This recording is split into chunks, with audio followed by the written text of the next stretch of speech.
Нет предела жестокости, до которой могут додуматься двуногие изверги. Я увидела очень мокрого маленького спаниеля с железной конструкцией на шее, который сидел на берегу и не мог отдышаться. Знаете, порой очень хочется, чтобы кто-нибудь изобрел тестер на человечность. И чтобы каждый год люди подтверждали свое право называться человеком, а те, кто не дотягивают, отправлялись бы в отдельные поселения, где проходили принудительную педагогическую коррекцию, периодически воспитывая друг друга.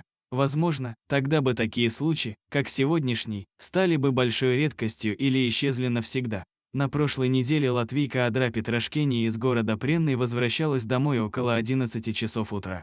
Улица шла вдоль реки, поэтому женщина ехала неспешно. Вдруг у обочины она увидела мокрого и печального пса, к шее которого был привязан металлический якорь из нескольких частей. Адра, конечно, остановилась и подошла к собаке.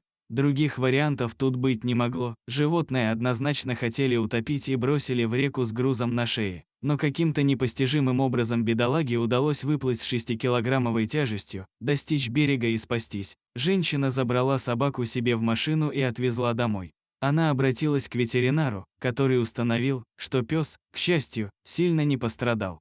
После этого Адра опубликовала пост на странице Facebook, который получил более 17 тысяч репостов. «Я очень горжусь своей мамой», — говорит дочь Адры, Андра.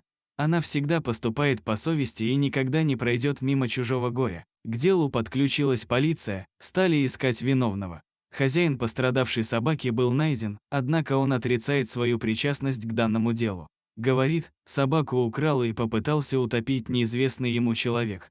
Он даже написал заявление в полицию, которое было подано вместе с заявлением Петрашкени. Кстати, он является инвалидом. Пока не ясно, можно ли верить таким показаниям, непонятные мотивы преступления, если это сделал кто-то посторонний. Ко вниманию взяли и тот факт, что якорь состоял из автодеталей, которые в избытке можно найти в мастерской местного жителя, занимающегося ремонтом машин. На время расследования спаниеля поместили в приют «Вишневый сад», где он проходит реабилитацию. Кстати, собачке 5 лет, и зовут ее Тор. Пострадавший зверек потихоньку приходит в себя, он уже начал улыбаться, правда, иногда сквозь слезы. Что-то он помнит, если бы пес мог говорить.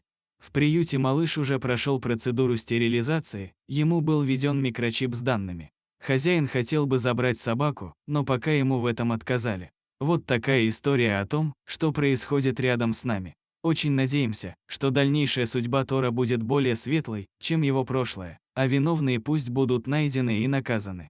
Всем добра и справедливости.